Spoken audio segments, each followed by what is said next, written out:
ಜೊತೆಗೆ ಹೈಕೋರ್ಟ್ ವಕೀಲರು ಲೋಹಿತ್ ಅವರಿದ್ದಾರೆ. ಲೋಹಿತ್ ಜಿ, ಬಿಟ್ಕಾಯಿನ್ ಹಗರಣದ ಬಗ್ಗೆ ನೀವು ಫಾಲೋ ಅಪ್ ಮಾಡ್ತಿರ್ತೀರಿ ಅಂತ ನಾನು ಅಂದ್ಕೊಳ್ತೀನಿ. ಸಾಕಷ್ಟು ಚರ್ಚೆ ಕೂಡ ಮಾಡಿದೀವಿ ಈ ಹಿಂದೆ ನಾವು. ಈಗ ಇಡಿ ದಾಳಿ ಆಗಿರೋದು ಹೊಸದೇನಲ್ಲ. ಈ ಹಿಂದೆ ಇಡಿ ಇದ್ರ ವಿಚಾರವಾಗಿ ಕೇಸನ್ನ ದಾಖಲಿಸಿಕೊಂಡಿತ್ತು. ಅದರ ಒಂದು ಹಿನ್ನೆಲೆ ಇವಾಗ ಮತ್ತೆ ಒಂದ್ಸಲ ದಾಳಿ ನಡೆಸಿದ್ದಾರೆ. ಇಲ್ಲಿ ನಂದು ಹಲವಾರು ಪ್ರಶ್ನೆ. ಒಂದು, ಪೊಲೀಸರನ್ನ ಎಸ್.ಕೆ. ಉಮೇಶ್ ಸರ್ ಹೇಳಿದಾಗೆ ಪೊಲೀಸರನ್ನ ಒಂದಷ್ಟು ಜನ ದಸ್ತಗಿರಿ ಮಾಡಿದ್ರು, ಎಂಕ್ವೈರಿ ಮಾಡಿದ್ರು, ಎಲ್ಲ ಮಾಡಿದ್ರು. ಅದು ಯಾಕೆ why don't it apply for politicians ಅಂತ ಒಂದು. ಪೊಲಿಟಿಕಲ್ ಲೀಡರ್ಸ್ ಇದರಲ್ಲಿ ಭಾಗಿಯಾಗಿದ್ದಾರೆ ಅಂತ ಗೊತ್ತಾದ ಮೇಲೆ ಅದು ಅವ್ರಿಗೆ ಯಾಕೆ ಅನ್ವಯ ಆಗಲ್ಲ ಒಂದು. ಇನ್ನೊಂದು, ಫೈನಲ್ ಚಾರ್ಜ್ ಶೀಟ್ ಅನ್ನ ಇಲ್ಲಿವರೆಗೂ SIT ಹಾಕಿಲ್ಲ. ಸೊ SIT ಪ್ರಕರಣದ ಬಗ್ಗೆ ಯಾವುದೇ ಒಂದು ಕಂಪ್ಲೀಟ್ ಕ್ಲಾರಿಫಿಕೇಶನ್ ಅನ್ನ ಇದುವರೆಗೂ ಸರ್ಕಾರಕ್ಕೆ ಒಂದು ವರದಿ ರೂಪದಲ್ಲಿ ಕೊಟ್ಟಿಲ್ಲ. ಇನ್ನೊಂದು, ಇವತ್ತು ನಡೆದಿರೋ ದಾಳಿ ವಿಚಾರವಾಗಿ ಕಾಂಗ್ರೆಸ್ ನಾಯಕರು ಇದು ಬಿಜೆಪಿಯ ಪಿತೂರಿ. ನಂದು ಒಂದೇ ಪ್ರಶ್ನೆ, ಆಯ್ತು ಬಿಜೆಪಿ ಪಿತೂರಿ ಅಂತಾನೆ ಇಟ್ಕೊಳ್ಳೋಣ, ಪಿತೂರಿಗೆ ನೀವು ಯಾಕೆ ಜಾಗ ಮಾಡಿಕೊಟ್ರಿ? ಅಂಥದ್ರಲ್ಲಿ ನೀವು ಯಾಕೆ ಹೋಗಿ ಸಿಕ್ಕಾಕೊಂಡ್ರಿ? Why you took part in such activities ಅನ್ನೋದು ನನ್ನ ಪ್ರಶ್ನೆ.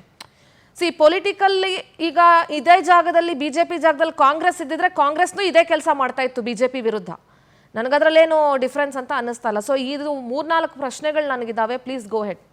ಎಸ್ ಸಿಂಧೂರಜಿ, ಮೊದಲನೇದಾಗಿ ಪೊಲೀಸರ ಮೇಲೆ ಆಗಿರುವಂತ ಆರೋಪಗಳು ಪೊಲಿಟಿಕಲ್ ಲೀಡರ್ಸ್ ಮೇಲೆ ಯಾಕಾಗಿಲ್ಲ ಅನ್ನೋ ತಮ್ಮ ಮೊದಲನೇ ಪ್ರಶ್ನೆ. ಇವತ್ತು ನಲ್ಪಾಡ್ ಕೂಡ ಪೊಲಿಟಿಕಲ್ ಲೀಡರ್, ಅವ್ರ ಮೇಲೂ ಕೂಡ ರೈಡ್ ಆಗಿದೆ. ಮತ್ತೆ ಎರಡನೇದು, ಏನಕ್ಕೆ ಕಾಂಗ್ರೆಸ್ನವರು ಈ ರೀತಿಯಾಗಿ ಅಲಿಗೇಷನ್ ಮಾಡ್ತಾ ಇದ್ದಾರೆ ಇಡಿ ಅನ್ನೋದ್ರ ಬಗ್ಗೆ ನಂಗೆ ಅರ್ಥ ಆಗ್ತಿಲ್ಲ. ಪ್ರೈಮಾ ಫೇಸಿ ಎದ್ದು ಕಾಣ್ತಾ ಇದ್ದಾವೆ. 4.5 ಕೋಟಿ ರೂಪಾಯಿಯನ್ನ ಶ್ರೀಕಿ ಅವರ ಅಕೌಂಟ್ಗೆ ನಲ್ಪಾಡ್ ಅವರು ಕಳಿಸಿರುವಂತ ದಾಖಲಾತಿ ಇದ್ದಾಗಲೂ ಕೂಡ ರಾಹುಲ್ ನವೀನ್ ಅವರು, ಅಂದ್ರೆ ಇಡಿಯ ಡೈರೆಕ್ಟರೇಟ್, ಅವರು ಇದನ್ನ ಪೊಲಿಟಿಕಲಿ ಹೇಗ್ ಮಾಡ್ತಾರೆ ಅನ್ನೋದು ನಾವು ಅರ್ಥ ಮಾಡ್ಕೊಬೇಕಾಗುತ್ತೆ. ಎಲ್ಲದಕ್ಕೂ ಕೂಡ ಒಂದೇ ಏಟ್ ಅನ್ನ ಹೊಡಿತಾ ಇರುವಂತದ್ದು. ಮೂರನೇದು, ಈ ದುಬೈ ಬೇಸ್ಡ್ ಕ್ರಿಪ್ಟೋ ಏನ್ ಎಕ್ಸ್ಚೇಂಜ್ ಇತ್ತು ಅಲ್ಲೂ ಕೂಡ ಇದು ಹ್ಯಾಕ್ ಆಗಿದೆ. ಹ್ಯಾಕ್ ಅಂದ್ರೆ ಏನಾಗಿದೆ, ಈ ಪ್ರಕರಣದ ಒಂದೇ ಒಂದು ಸಾಲಿನಲ್ಲಿ ಹೇಳಬೇಕು ಅಂದ್ರೆ, ಒಂದು ಗೋಸ್ಟ್ ಪ್ರೋಟೋಕಾಲ್ಸ್ ನ ಓಪನ್ ಮಾಡ್ಕೊಂತಾರೆ ಶ್ರೀಕಿ ಅವರು, ಅವ್ರ ಮೇಲೆ ಒಂದು ಆರೋಪ. ಅದನ್ನ ಕ್ರಿಪ್ಟೋ ಕರೆನ್ಸಿಯನ್ನ ಕದೀತಾರೆ, ಅದನ್ನ ಬೇರೆಯವ್ರಿಗೆ ಮಾರ್ತಾರೆ. ಈ ಕದ್ದಿರುವಂಥದ್ದು ಮತ್ತೆ ಮಾರಿರುವಂಥದ್ದು ಮತ್ತೆ ಗೋಸ್ಟ್ ಅನ್ನ ರಿಪೋರ್ಟ್ ಮಾಡ್ಕೊಂಡಿರುವಂಥದ್ದೇ ಈ ಸಂಪೂರ್ಣವಾದ ಅಲಿಗೇಷನ್ಸ್. ಕ್ರಿಪ್ಟೋ ಕರೆನ್ಸಿನ ಮಾಡಿರುವಂಥದ್ದು. ಇದ್ರ ಒಳಗಡೆ ಇನ್ವಾಲ್ವ್ ಆಗಿರುವಂಥದ್ದು ಇನ್ವೆಸ್ಟಿಗೇಷನ್ ಅಲ್ಲಿ ಪೊಲೀಸ್ ಆಫೀಸರ್ಸ್ಗಳಾಗಿರ್ತಾರೆ, ಅವರನ್ನ ಅರೆಸ್ಟ್ ಆಗುತ್ತೆ. ಅದೇ ರೀತಿ ಹಾಗೆ ತಾವು ಹೇಳಿದ ಹಾಗೆ ಚಾರ್ಜ್ ಶೀಟ್ ತುಂಬಾ ಡಿಲೇ ಆಗುತ್ತೆ. ಈ ಚಾರ್ಜ್ ಶೀಟ್ ಡಿಲೇ ಆಗಿದೆ ಅಂತಿದ್ಲೇ ಶ್ರೀಕಿ ಅವರಿಗೆ ಡಿಫಾಲ್ಟ್ ಬೇಲ್ ಸಿಗುತ್ತೆ. ಅಂದ್ರೆ ನೀವು 60 ದಿನದ ಒಳಗಡೆ ಚಾರ್ಜ್ ಶೀಟ್ ಹಾಕಿಲ್ಲ ಅಂದ್ರೆ ಅವ್ರು ಆಚೆ ಕಡೆ ಬರ್ತಾರೆ, ಅಲ್ಲೊಂದ್ ಕಡೆ ಅವರು ಎಸ್ಕೇಪ್ ಆಗ್ತಾರೆ. ಮೂರನೇದು, ಇವ್ರು ಯಾವಾಗ ಚಾರ್ಜ್ ಶೀಟ್ ನ ಸರಿಯಾಗಿ ಹಾಕಲ್ವೋ 2026ನಲ್ಲಿ ಒಂದು ರಿಪೋರ್ಟ್ ಬರುತ್ತೆ, 368 ಕೋಟಿ ಬಿಟ್ಕಾಯಿನ್ಸ್ ಅನ್ನ ಕಳ್ತನ ಆಗಿದೆ ಅಂತ ಹೇಳಿ ಬೆಂಗಳೂರು ವಲಯದ ಕ್ರಿಪ್ಟೋ ಕರೆನ್ಸಿ ಎಕ್ಸ್ಚೇಂಜ್ ಅನ್ನ ಒಂದು ಮಾಹಿತಿಯನ್ನ ಕೊಡುತ್ತೆ. ಹಾಗಾದ್ರೆ ಶ್ರೀಕಿ ಅವರು ಮತ್ತೆ ನಲ್ಪಾಡ್ ಅವರು ಕೇವಲ ಕ್ರಿಪ್ಟೋ ಕರೆನ್ಸಿಯಲ್ಲಿ ಮಾತ್ರ ಇನ್ವಾಲ್ವ್ ಆಗಿದಾರ? ಬದಲಿಗಾಗಿ ತನಿಖೆ ಆಗ್ತಾ ಇರುವಂತದ್ದು ಈ ಪೋಕರ್ ಬಾಜಿ ಅಂತ ಒಂದು ಗೇಮಿಂಗ್ ಒಂದು ಆಪ್ ಇದೆ, ಅದರಲ್ಲೂ ಕೂಡ ಶ್ರೀಕಿ ಅವರ ಹ್ಯಾಕ್ ಮಾಡಿದ್ದಾರೆ ಅನ್ನುವಂಥದ್ದು ಕೂಡ ಇದರೊಳಗಡೆ ಎಲ್ಲೋ ಒಂದ್ ಕಡೆ ಉಲ್ಲೇಖ ಆಗಿದೆ. ಅದರಲ್ಲೂ ಕೂಡ ನಲ್ಪಾಡ್ನವರು ಇನ್ವಾಲ್ವ್ ಆಗಿದ್ದಾರಾ ಅನ್ನೋದರ ಪ್ರಶ್ನೆ. ಸೊ ಹಾಗಾಗಿ ಈ ತನಿಖೆ ಏನ್ ನಡೀತಾ ಇದೆಯೋ ಇದನ್ನ ನಡ್ಕೊಂಡು ಹೋಗುವಂಥದ್ದು ಒಳ್ಳೇದು. ಯಾಕಂದ್ರೆ 2017ನಲ್ಲಿ ನಾನು ಈಗಲೂ ಕೂಡ ಅಭಿನಂದನೆ ಸಲ್ಲಿಸ್ತೀನಿ, ಪವರ್ಟಿ ಅವರೇ ಮೊದಲೇ ವರದಿ ಮಾಡಿದ್ದು ಅನ್ನೋದು ನನಗೆ ನೆನಪಿದೆ. ಸೊ 2017ರಿಂದನೂ ಕೂಡ 26ವರೆಗೂ ಈ ತನಿಖೆ ನಡೀತಾ ಇದೆ. 2017 ಅಲ್ಲ, I think we did a story on 2020 I feel. But ಈ ಹಗರಣದ ಮೂಲ 2017ರಿಂದನೂ ಕೂಡ ಪ್ರಾರಂಭ ಆಗುತ್ತೆ. 2017ರಿಂದನೂ ಕೂಡ ಶ್ರೀಕಿ ಅವರ ಮೇಲೆ ವಾಚ್ ಮಾಡ್ತಾ ಇರ್ತಾರೆ. ಮತ್ತೆ ಅರೆಸ್ಟ್ ಆಗಿದೆಲ್ಲೂ ಕೂಡ 20, 22, 23 ಈ ರೀತಿಯಾಗಿ ಬರ್ತವೆ. ಸುದರ್ಶನ್ ರಮೇಶ್ ಅಂತ ಒಬ್ಬ ವ್ಯಕ್ತಿ ಇರ್ತಾನೆ. ಆತ ಶ್ರೀಕಿ ಅವರ ಬ್ರದರ್ ಆಗಿರ್ತಾರೆ, ಸ್ವಂತ ತಮ್ಮ ಆಗಿರ್ತಾರೋ ಅಣ್ಣ ಆಗಿರ್ತಾರೋ. ಅವ್ರಿಗೆ ಲುಕ್ಔಟ್ ಅಂತ ಒಂದು ನೋಟಿಸ್ ಕೂಡ ಜಾರಿ ಮಾಡ್ತಾರೆ. ನೆದರ್ಲ್ಯಾಂಡ್ ಅಲ್ಲಿ ಇರ್ತಾರೆ ಆತನಿಗೆ. ತಿರ್ಗಾ ಹೈಕೋರ್ಟ್ ಅನ್ನ ಕ್ವಾಶ್ ಮಾಡುತ್ತೆ. ಹಾಗೆ ಆರ್ಗನೈಸ್ಡ್ ಕ್ರೈಮ್ ಇದೆಯಲ್ಲ, ಇದನ್ನ ಉಲ್ಲೇಖವನ್ನು ಮಾಡಿರ್ತಾರೆ ಶ್ರೀಕಿ ಅವರ ಮೇಲೆ. ಅಂದ್ರೆ ನೀನು ಕರ್ನಾಟಕದ ಆರ್ಗನೈಸ್ ಕ್ರೈಮ್ ಅಲ್ಲೂ ಕೂಡ ಇನ್ವಾಲ್ವ್ ಆಗಿರ್ತೀಯ ಅಂತ ಮಾಡಿರ್ತಾರೆ. ಅದನ್ನು ಕೂಡ ಹೈಕೋರ್ಟ್ ಕ್ವಾಶ್ ಮಾಡುತ್ತೆ. ಅಂದ್ರೆ ಆರ್ಗನೈಸ್ ಕ್ರೈಮ್ ಆಗಿಲ್ಲ ಅನ್ನುವಂಥದ್ದು. ಎಲ್ಲೋ ಒಂದ್ ಕಡೆ ಈಗಿನ ತನಿಖೆ ಆ ಆರ್ಗನೈಸ್ ಕ್ರೈಮ್ ಅನ್ನ ಇನ್ವಾಲ್ವ್ ಆಗುತ್ತೆ ಅನ್ನೋದು ನನ್ನ ಅಭಿಪ್ರಾಯ. ಮತ್ತೆ ಸೆಕ್ಷನ್ ತಾವು PMLA ನೋಡ್ಬೋದು, 2002 ಆಕ್ಟ್ ಪ್ರಕಾರ ಡೈರೆಕ್ಟ್ಲಿ ಅಥವಾ ಇಂಡೈರೆಕ್ಟ್ ನಲ್ಲಿ ಯಾರೇ ಇನ್ವಾಲ್ವ್ ಆಗಿದ್ರು ಕೂಡ ಅವರ ಕಾಮನ್ ಇಂಟೆನ್ಷನ್ ತೋರಿಸುತ್ತೆ. ಹಾಗಾದ್ರೆ ನಲ್ಪಾಡ್ ಅವ್ರಿಗೂ ಕೂಡ ಈ ಅನ್ವಯ ಆಗುತ್ತಾ ಆಗಲ್ವಾ ಅನ್ನುವಂಥದ್ದು ಇಂಪಾರ್ಟೆಂಟ್. ಒಂದೇ ನಿಮಿಷ ಲೋಹಿತ್ ಜಿ, ನಮ್ ಜೊತೆಗೆ ನೀವು ಅವಳಿದೆ, ನಂದು ನಿಮ್ ಪ್ರಶ್ನೆ ಇತ್ತು, ನಿಮ್ದು ಪ್ರಶ್ನೆ ಇತ್ತು, ಕಾಂಗ್ರೆಸ್ ಅವ್ರು ಯಾಕೆ ಹಿಂಗ್ ಮಾಡ್ತಿದ್ದಾರೆ ಅಂತ ಹೇಳಿ. ಆಯೇಷಾ ಫರ್ಜಾನಾ ಅಂತ ಕಾಂಗ್ರೆಸ್ ವಕ್ತಾರರು ಕೂಡ ನಮ್ಮನ್ನು ಜಾಯ್ನ್ ಆಗ್ತಿದ್ದಾರೆ. ಆಯೇಷಾ, ನಮಸ್ತೆ, ಕಾರ್ಯಕ್ರಮಕ್ಕೆ ಸ್ವಾಗತ. ನಮಸ್ತೆ. ನಮಸ್ತೆ. ಎಸ್, ನನ್ನದು ಇದೇ ಪ್ರಶ್ನೆ, ಲೋಹಿತ್ ಅವ್ರದ್ದು ನಿಮ್ದು ಇದೇ ಪ್ರಶ್ನೆ. ಯಾಕೆ ನೀವು ಈ ವಿಚಾರದಲ್ಲಿ ಬಿಜೆಪಿ ರಾಜಕೀಯ ಮಾಡ್ತಾ ಇದೆ, ಇನ್ನೊಂದು ಮಾಡ್ತಿದೆ ಅಂತ ಮಾತಾಡ್ತಿದ್ದೀರಾ? ನನಗೆ ಅರ್ಥ ಆಗ್ತಿಲ್ಲ. ಪ್ಲೀಸ್ ನೀವೇ ಕ್ಲಾರಿಫೈ ಮಾಡ್ತೀರಾ? ಅಂದ್ರೆ ನೀವು ಇದರಲ್ಲಿ do you people know that Haris ಮತ್ತು ನಲ್ಪಾಡ್ ಅವ್ರದ್ದು ಯಾವುದು ಪಾತ್ರ ಇಲ್ಲ ಅಂತ ನಿಮ್ಗೆ ಕ್ಲಾರಿಟಿ ಇದೆಯಾ ಇದರಲ್ಲಿ? ಮೇಡಮ್ ನಮಸ್ತೆ. ಇವಾಗ ಹ್ಯಾರಿಸ್ ಅವ್ರದ್ದಾಗಿರ್ಬೋದು, ನಲ್ಪಾಡ್ ಅವ್ರದ್ದಾಗಿರ್ಬೋದು, ಯಾವುದೇ ಪಾತ್ರ ಇದೆಯೋ ಇಲ್ವೋ ಅದನ್ನ ನಾವ್ ಇವಾಗ್ಲೇ ಯಾರನ್ನೂ ಹೇಳಕ್ಕಾಗಲ್ಲ. ನಾನು ಒಂದ್ ವಿಚಾರ ಹೇಳ್ತೀನಿ, ಯಾಕಂದ್ರೆ ಕಾನೂನಿಗೆ ಯಾರು ಅತೀತರಲ್ಲ. ನಲ್ಪಾಡ್ ಅವರಾಗಿರ್ಬೋದು, ಬಿಜೆಪಿ ಅವರು ಆಗಿರ್ಬೋದು, ಯಾರೇ ಆಗಿರ್ಬೋದು, ಈ ದೇಶದ ಯಾವುದೇ ನಾಗರಿಕರು.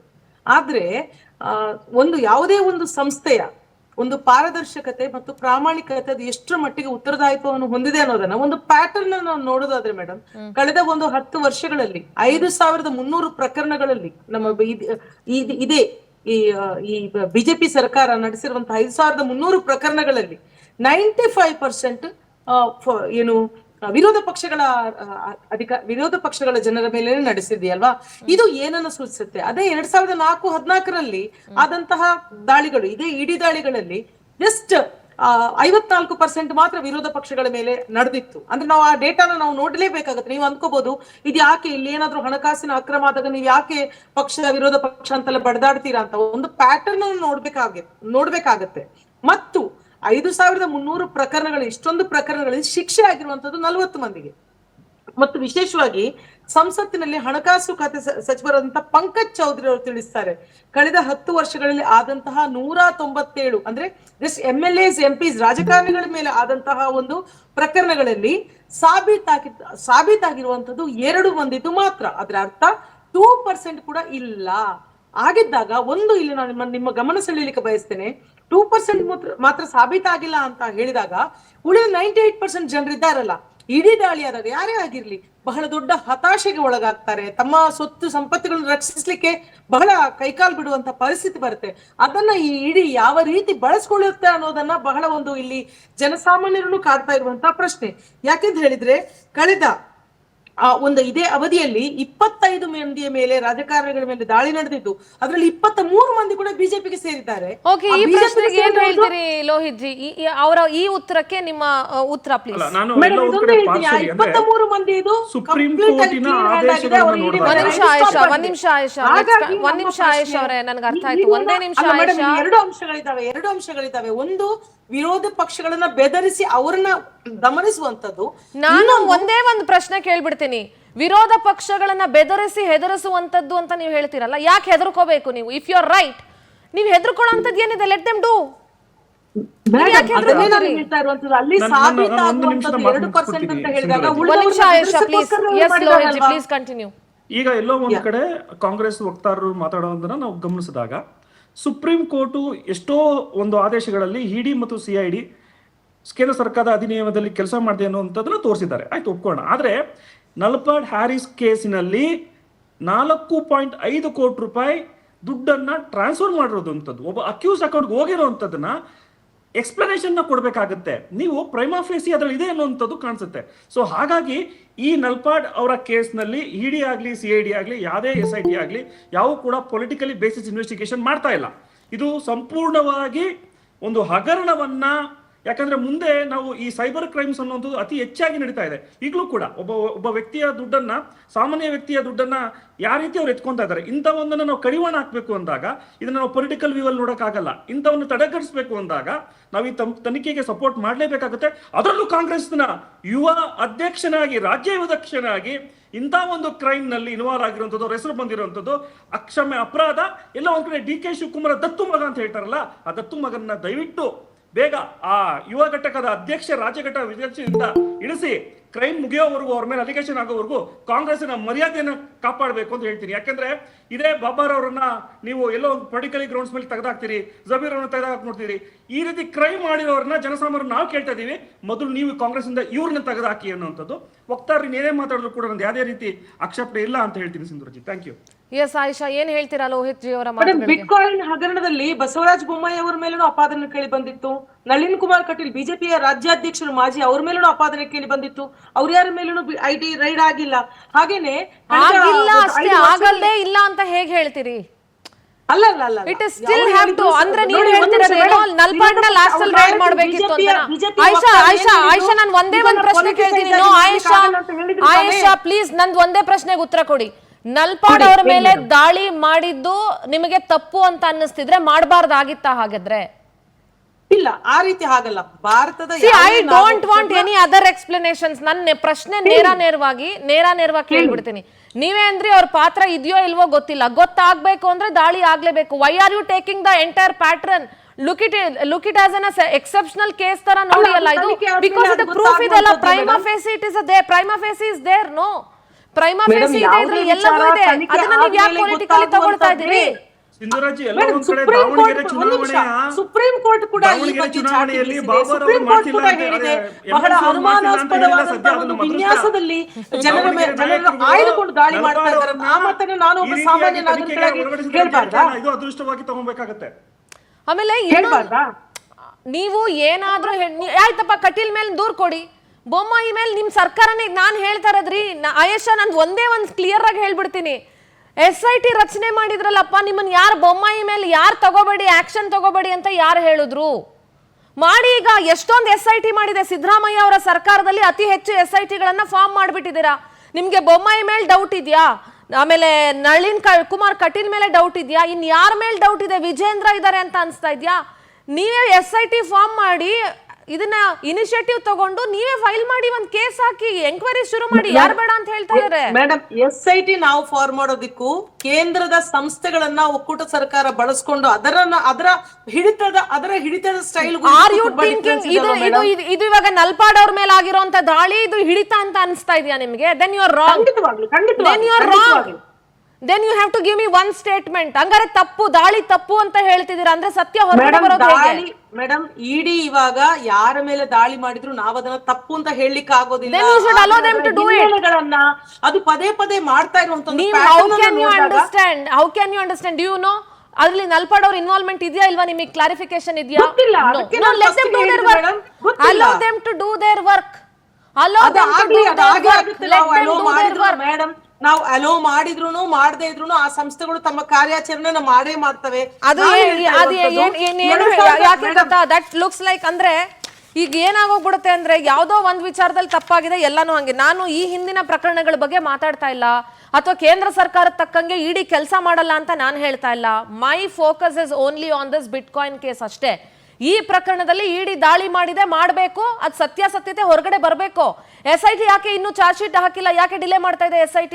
ಏನ್ ಪ್ರಾಬ್ಲಮ್ SITಗೆ ಫೈನಲ್ ರಿಪೋರ್ಟ್ಸ್ ಕೊಡೋದಕ್ಕೆ? ತನಿಖೆನ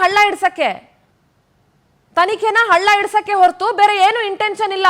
they are buying time by ಮಾಡ್ತಾ ಇದಾರೆ ಅವರು ಎಸ್ಕೇಪ್ ಆಗೋದಕ್ಕೆ. ಇನ್ನೇನಾದ್ರೂ ದಾರಿ ಹುಡ್ಕೋದಕ್ಕೆ SITನೇ ಟೈಮ್ ಬೈ ಮಾಡಿ ಅವ್ರಿಗೆ ಹೆಲ್ಪ್ ಔಟ್ ಮಾಡ್ತಾ ಇದೆ. ಇನ್ನೇನು ಆಗ್ತಾ ಇಲ್ಲ ಈ ಪ್ರಕರಣದಲ್ಲಿ. ಹೇಳ್ತೀನಿ ಕೇಳಿ ಆಯಿಷಾ ಮೇಡಮ್, ಈ ರೀತಿಯಾದಂತಹ ಕರಪ್ಷನ್ ಪ್ರಕರಣಗಳು ಬೇರೆ ಬೇರೆ ರೀತಿಯಾಗಿ ಬಂದಿದೆ. ಯಡಿಯೂರಪ್ಪ ಅವ್ರ ನಿಮ್ದೇ ಸರ್ಕಾರ ಇದೆಯಲ್ಲ, ಬಂದಿದೆ. ಯಾರ ಮೇಲೆ ರೈಡ್ ಆಗ್ತಾ ಇಲ್ಲ. ನಿಮ್ದೇ ಸರ್ಕಾರ ಇದೆಯಲ್ಲ ಆಯೇಷಾ, ನಿಮ್ದೇ ಸರ್ಕಾರ ಇದೆಯಲ್ಲ. ಕಾಂಗ್ರೆಸ್ ಒಂದ್ ನಿಮಿಷ ಹೇಳಿ, ಇವಾಗ ಇಡಿ ಬೇರೆ ದಾಳಿ ಮಾಡ್ತಲ್ಲ, ನಿಮ್ಮ ಸರ್ಕಾರದಿಂದನೇ ಇಡಿಗೆ ಕಂಪ್ಲೇಂಟ್ ಫೈಲ್ ಮಾಡಿ ಇಂಥವ್ರು ಭ್ರಷ್ಟಾಚಾರ ಮಾಡಿದ್ದಾರೆ ಅಂತ ಒಂದು ರಾಜ್ಯದ ಸರ್ಕಾರ ಕಂಪ್ಲೇಂಟ್ ಮಾಡಿದ್ರೆ ED has to take actions. ED action ತಗೊಳ್ಳೇಬೇಕಲ್ವಾ? ಕರೆಕ್ಟ್ ಅಲ್ವಾ ಲೋಹಿತ್ ಜಿ? ಇಡಿ ಆಕ್ಷನ್ ತಗೊಳ್ಳೇಬೇಕು ಸರ್ಕಾರ ಇದೆಲ್ಲ ಕೊಡಿ ನೀವು. ಆಯ್ತು, ಇಡಿ ಆಕ್ಷನ್ ತಗೊಳ್ಳೇಬೇಕು ಅಂತ ಇದ್ರೆ ಅದಾನಿ ಅವ್ರದ್ದು 10,000 ಕೋಟಿ ಬಿಜೆಪಿಗೆ ವರ್ಗಾವಣೆ ಮಾಡ್ರಿ. ನಿಮ್ಮ ಹತ್ರನೇ ಸರ್ಕಾರ ಇದೆಯಲ್ಲ, ಸರ್ಕಾರನೇ ನಿಮ್ಮ ಹತ್ರ ಇಟ್ಕೊಂಡು ಯಾಕೆ ಇಷ್ಟೊಂದು ಟೆನ್ಷನ್ ಮಾಡ್ಕೋತೀರಿ?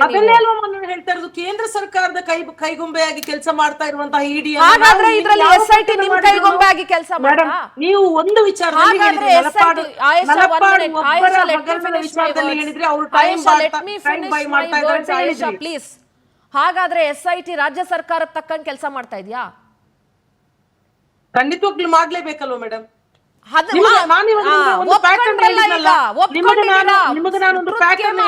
ಆ ರೀತಿಯಾಗಿ ರಾಜ್ಯ ಸರ್ಕಾರ ಮಾಡಿರುವಂತಹ ಪ್ಯಾಟರ್ನ್ ಇದ್ರೆ ನೀವು ಹೇಳ್ತೀರಲ್ವಾ? ಖಂಡಿತವಾಗ್ಲೂ ಹೇಳ್ಬೇಕು. ಈ ಸತ್ಯ ಹೊರಗಡೆ ಬಂದಿದೆ ನೋಡಿ. ನಾನು ಎಲ್ಲಿಂದ ಎಲ್ಲಿಗೋ ಲಿಂಕ್ ಮಾಡ್ತೀನಿ ಅಂತ ಅನ್ಕೊಳ್ಬೇಡಿ. ಇದೇ ರೀತಿ ವಿನಯ್ ಕುಲಕರ್ಣಿ ಪ್ರಕರಣವನ್ನ ಪೊಲೀಸರು ಹಳ್ಳ ಇಡ್ಸಕ್ ಹೋಗಿದ್ರು. ಪ್ರಭಾವ ಹೊರಗೆ ಬರ್ಲಿ, ಹಳ್ಳ ಇಡ್ಸಕ್ ಹೋಗಿದ್ರಿ. ಹಳ್ಳ ಹಿಡಿಸ್ಬಿಟ್ಟು ಇನ್ನೇನ್ ಬಿ ರಿಪೋರ್ಟ್ ಹಾಕೋ ಮಟ್ಟಕ್ಕೆ ಹೋಗಿದ್ರಿ ನೀವು. ಇದೇ ಸಿದ್ದರಾಮಯ್ಯ ಸರ್ಕಾರ ಇತ್ತು ಆ ಟೈಮಲ್ಲಿ. ಮೇಡಮ್, ಒಂದು ವಿಚಾರ ಹೇಳ್ತೀನಿ. ನಲಪಾಡ್ ಅವರು ತಪ್ಪು ಮಾಡಿದ್ದೇ ಆಗಿದ್ರೆ ಖಂಡಿತವಾಗ್ಲೂ ಅವ್ರು ಯಾವುದೇ ಕಾನೂನಿಗೆ ಅತೀತರಲ್ಲ. ಕರ್ನಾಟಕದ ಭಾರತದ ಕಾನೂನಿಗೆ ಯಾವುದಕ್ಕೂ ಅತೀತರಲ್ಲ. ಅದನ್ನ ನಾವು ಹೇಳ್ತಾ ಇಲ್ಲ. Okay, ನಾವು all right, ಹೇಳ್ತಾ ಆಯೇಷಾ. ಇರುವಂತದ್ದು ಒಂದು ಪ್ರಾಬ್ಲಮ್ ಏನ್ ಗೊತ್ತಾ ಲೋಹಿತ್ ಜಿ, ಈ ಕಡೆ ತಪ್ಪು ಮಾಡಿದ್ರೆ ಶಿಕ್ಷೆ ಆಗ್ಲಿ ಅಂತಾನೂ ಹೇಳ್ತಾರೆ, ಈ ಕಡೆ ದಾಳಿ ಮಾಡಿದ್ದು ಸರಿಯಲ್ಲ ಅಂತಾನೂ ಹೇಳ್ತಾರೆ. ಮತ್ತೆ ದಾಳಿ ಆಗದರೆ ರೇಡ್ ಆಗ್ದಲೆ ಟ್ರುತ್ ಹೇಗೆ ಹೊರಗಡೆ ಬರುತ್ತೆ? ಯು ಪೀಪಲ್ ಮೇಡಮ್ ದಾಳಿ ಮಾಡಿದ್ದು ಸರಿಯಲ್ಲ ಅಂತ ನಾನು